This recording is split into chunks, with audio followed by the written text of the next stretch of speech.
Olá, bom dia! Você está na TV Canção Nova e o Boletim de Notícias começa agora com os principais assuntos desta manhã.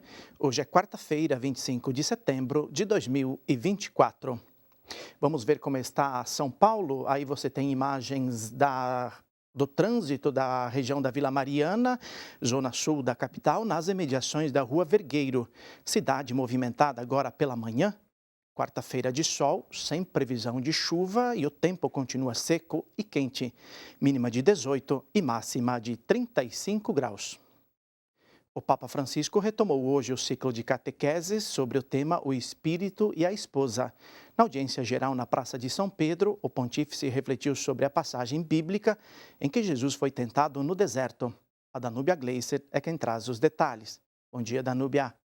Bom dia, boa quarta-feira. Ao alertar que com o diabo não se dialoga, o Papa Francisco falou da ação maligna no mundo. Disse que a astúcia do inimigo é fazer crer que ele não existe. Ação desmascarada, de acordo com o Papa, não só nos casos de possessão e obsessão, mas também em toda a sua ação contra a vida e a fidelidade dos santos. Alertou que o mundo secularizado está cheio de ocultismo, espiritismo, astrólogos e seitas satânicas e orientou que a batalha contra o espírito do mal se vence como Jesus a venceu no deserto, com a palavra de Deus. Explicou que Cristo nunca dialogou com o diabo, ou o expulsa ou condena. Disse também que não faltam as tentações no atual mundo tecnológico, sendo fácil cair em certas armadilhas como a pornografia, contra a qual se deve estar atento e vigilante. Ao final, afirmou que Cristo derrotou o diabo e nos deu o Espírito Santo para fazer nossa sua vitória e convidou a rezarmos a oração Vinde Espírito Criador.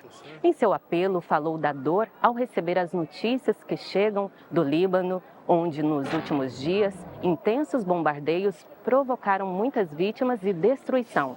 E mais uma vez pediu oração ao recordar os países em guerra. Per tutti i popoli che soffrono a causa della guerra. De Roma, Danúbia Gleiser para o Boletim de Notícias. Obrigado, Danúbia.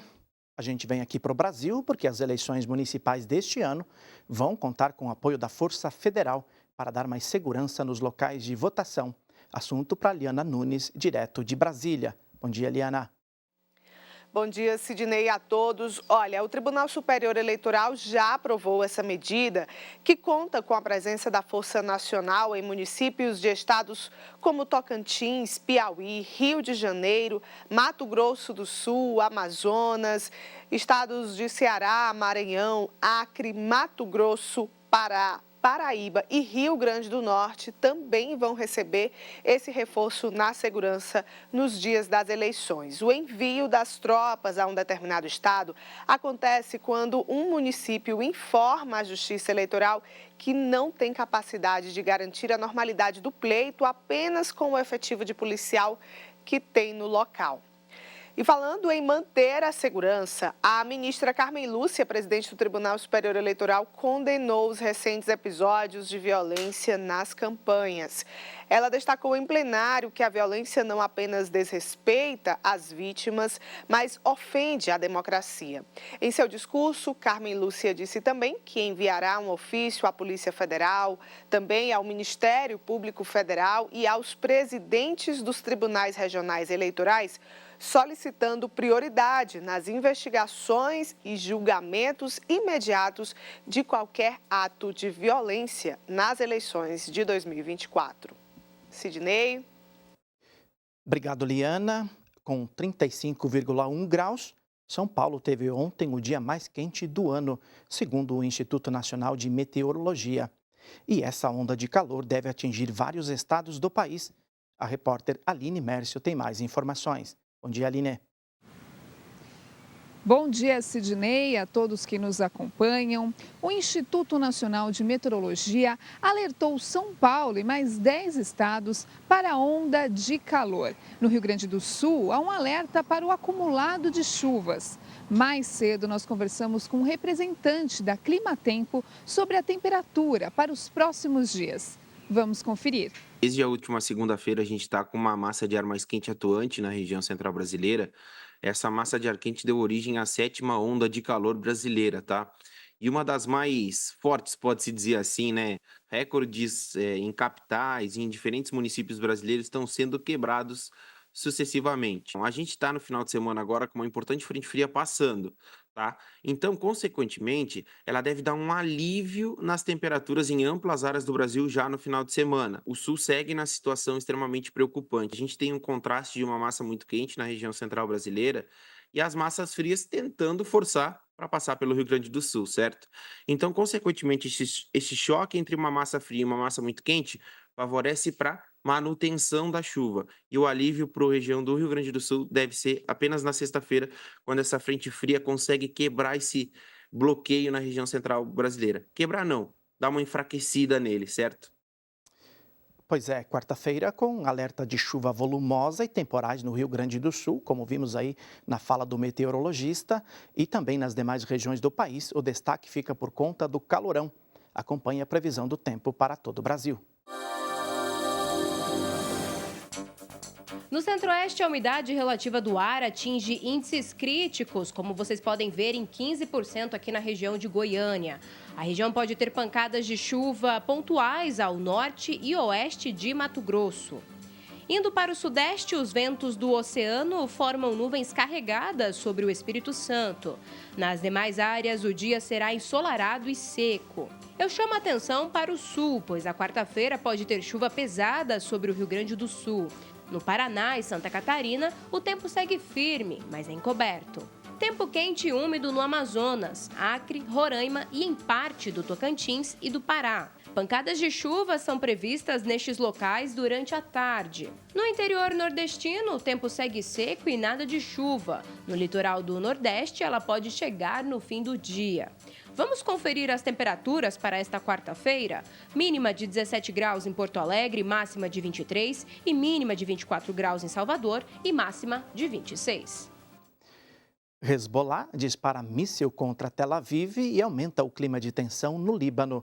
Assunto em destaque na imprensa internacional. As sirenes soaram na capital econômica de Israel nesta quarta-feira. Logo depois, o sistema de defesa aérea do país interceptou um míssil de superfície que foi detectado cruzando o céu libanês, segundo informações do exército israelense, que também divulgou imagens de seus ataques a alvos do Hezbollah no Líbano. Um lançador de foguetes teria sido destruído. Já o Hezbollah afirmou que fez disparos visando atingir a sede do Mossad, agência de espionagem israelense com sede em Tel Aviv. O grupo libanês culpa a agência pelas explosões dos pagers e walkie-talkies na semana passada. Israel tem intensificado os ataques nesta semana, tendo o Hezbollah como alvo de suas ações. Centenas de outros alvos foram atingidos no Líbano nos últimos dias, tirando a vida de mais de 500 pessoas. O número de feridos já passou de 1.800. O ministro da Saúde libanês, Firas Abiad, pediu pressão internacional para que Israel pare com suas ações militares. Ele também pediu suprimentos médicos para ajudar a socorrer as vítimas da série de ataques. Na Bahia, a Arquidiocese de Salvador encerra hoje a fase diocesana do processo de canonização da serva de Deus, Vitória da Encarnação, que foi aberto em 2019. A cerimônia ocorre logo mais às 10 da manhã. A sessão solene será presidida pelo cardeal Dom Sérgio da Rocha e pelo postulador da causa, Frei Josiel Gomes. Participam também os membros da comissão histórica, além de fiéis que acompanham os relatos de graças e milagres alcançados por intercessão da serva de Deus. A cerimônia vai acontecer no Convento do Desterro, em Salvador, local onde viveu e morreu a religiosa. Após a sessão solene, haverá a Santa Missa presidida pelo Cardeal de Salvador. Filha de Bartolomeu Nabo Correia e Luísa Bicharte, durante a juventude, Vitória da Encarnação rejeitava a vida consagrada, até que começou a ter frequentes sonhos em que a Virgem Maria lhe apresentava o menino Jesus e a chamava para a vida religiosa. Amou tanto as almas do purgatório que rezava diariamente por elas. Tinha o dom da revelação e profecia. Madre Vitória faleceu em 19 de julho de 1715. Logo que a cidade ficou sabendo de sua morte, os fiéis afirmavam que havia morrido a santa baiana. 9h41, nós ficamos por aqui. Reveja esta edição no Canção Nova Play e siga bem informado acessando nosso site e também nossas redes sociais. O Canção Nova Notícias é às 6:45 da noite. Obrigado por ficar conosco, um bom dia para você e amanhã, neste mesmo horário, a gente se vê aqui no Boletim de Notícias.